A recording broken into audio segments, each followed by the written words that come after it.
नमस्कार। निशुल्क ज्योतिष परामर्श केंद्र में आप सबका स्वागत है। जैसा कि हमने पिछले वीडियो में जाना कि किस प्रकार से जो वर्तमान परिस्थितियां बनी हुई है, भय का माहौल है, उससे हम किस प्रकार से बच सकते हैं, अपनी स्वयं की रक्षा कर सकते हैं। अब इस युद्ध के माहौल को समझने के लिए हम उच्च के शुक्र को समझने का प्रयत्न करते हैं, क्योंकि 2 मार्च को शुक्र उच्च के होते हैं और 3 मार्च को होलिका दहन होती है और साथ में चंद्र ग्रहण भी होता है और यही युद्ध के माहौल को तैयार करता है। तो सबसे पहले यहाँ हम उच्च का शुक्र को समझने का प्रयत्न करते हैं। शुक्र जो लक्ष्मी स्वरूपा है, लक्ष्मी जी नारायण अर्थात पालनकर्ता के चरणों में स्थित है, जो सेवा को दिखाती है। शुक्रदेव एवं दैत्य गुरु की उपाधि बुराई एवं अच्छाई में सामंजस्य स्थापित करने हेतु प्राप्त हुई थी। शुक्रदेव के पास संजीवनी है, अर्थात जो हिम्मत हार जाते हैं, ऐसे हिम्मत हार जाने वालों को हिम्मत, साहस, उम्मीद प्रदान करने की शक्ति प्रदान करना ही संजीवनी है। प्रोत्साहित करना ही, संघर्ष के लिए प्रोत्साहित करना ही संजीवनी है। उच्च शुक्र के साथ शनि की युति है। शनि ग्रह जो कर्म एवं कर्मफल दाता हैं, वह शनि ग्रह उच्च के शुक्र से कैसे कर्म की अपेक्षा करते हैं। शनि अपने पिता सूर्य के अहंकार के विरुद्ध हैं। धर्म, नियम, कानून, डेडिकेशन, धीमी किंतु निरंतर गति एवं सेवा के पक्षधर शनि ग्रह हैं।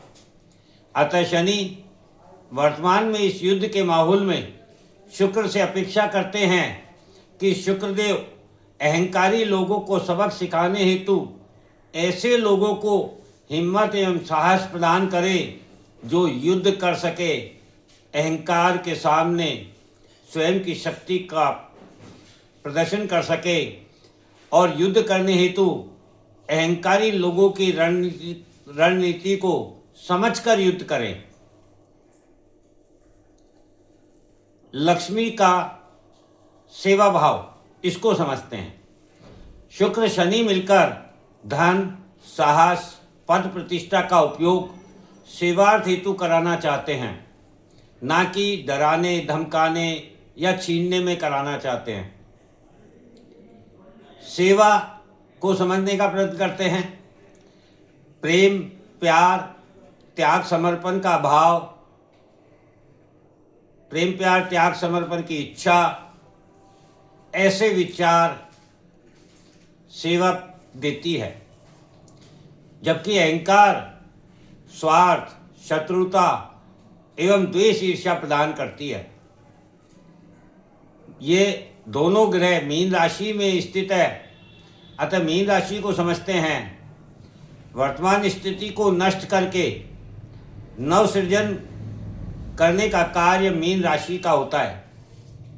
सूर्य जो अधिकार एवं अहंकार है, वह भी जब 15 मार्च को मीन राशि में प्रवेश करेगा और शुक्र शनि से युति बनाएगा, तो शनि सूर्य अर्थात पिता के अधिकार एवं अहंकार को नष्ट करके युद्ध के परिणाम को बदल कर रख देगा।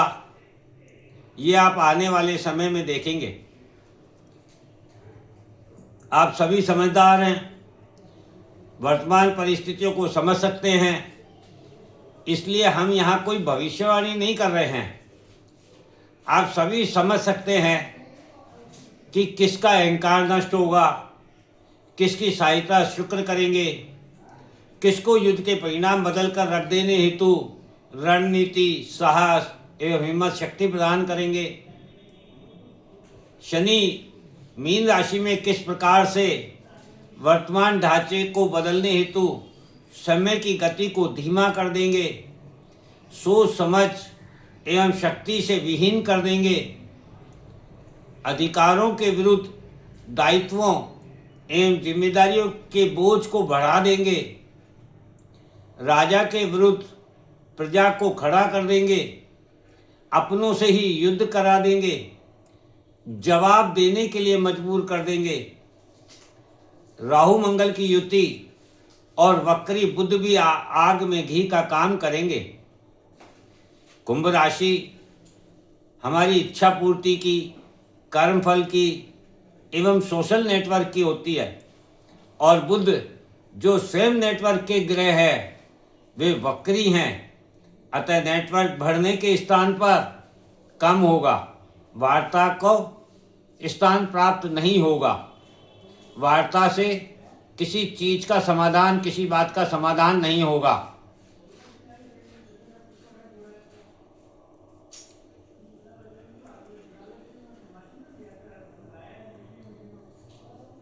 राहु जो स्पेस का कारक ग्रह है, टेक्नोलॉजी का कारक ग्रह है, वह मंगल सेनापति अर्थात ऊर्जा और शक्ति में स्पेस और टेक्नोलॉजी को बढ़ावा देगा। अर्थात एक सेनापति द्वारा यदि एक एक व्यक्ति से युद्ध करना पड़ता है तो युद्ध टेक्नोलॉजी से लड़ा जाएगा, जिसमें एक साथ बड़ा नुकसान पहुंचाया जा सके। कैसा नुकसान पहुंचाया जा सके, क्या परिणाम होगा, इसको जानने का प्रयत्न करते हैं। वर्तमान समय में युद्ध का परिणाम जीव हत्या ना होकर स्ट्रक्चर, धन, साधन को समाप्त करना होगा, जिससे जीवित व्यक्ति को जिंदा रहने के लिए भी साधन सुविधा उपलब्ध ना हो। ऐसी स्थिति व्यक्ति को ना जिंदा रहने देती है और ना ही मरने देती है। तभी मानव सभ्यता को सबक मिलता है और उसे प्रकृति का महत्व समझ में आता है और मानव प्रकृति के आगे झुकता है। वर्तमान समय में मानव प्रकृति के महत्व को भुलाकर स्वयं अधिकारी बन गया है। यही विनाश का मुख्य कारण है और ग्रहों का परिवर्तन हमें यही समझा रहा है। इस प्रकार से यहाँ हमने कोई भविष्यवाणी नहीं करके केवल ग्रहों का आकलन किया है, मिलने वाले परिणामों को जानने का प्रयत्न किया है। आप सभी अपनी कुंडली देखकर शुक्र शनि के गोचर से, सूर्य के परिवर्तन से, राहु मंगल की स्थिति से समझ सकते हैं कि किस प्रकार का परिणाम आपको जीवन में प्राप्त होने जा रहा है और आपको किस प्रकार से स्वयं को बदलकर अपनी परिस्थितियों को अपने अनुरूप बनाना है। जय हिंद, जय भारत।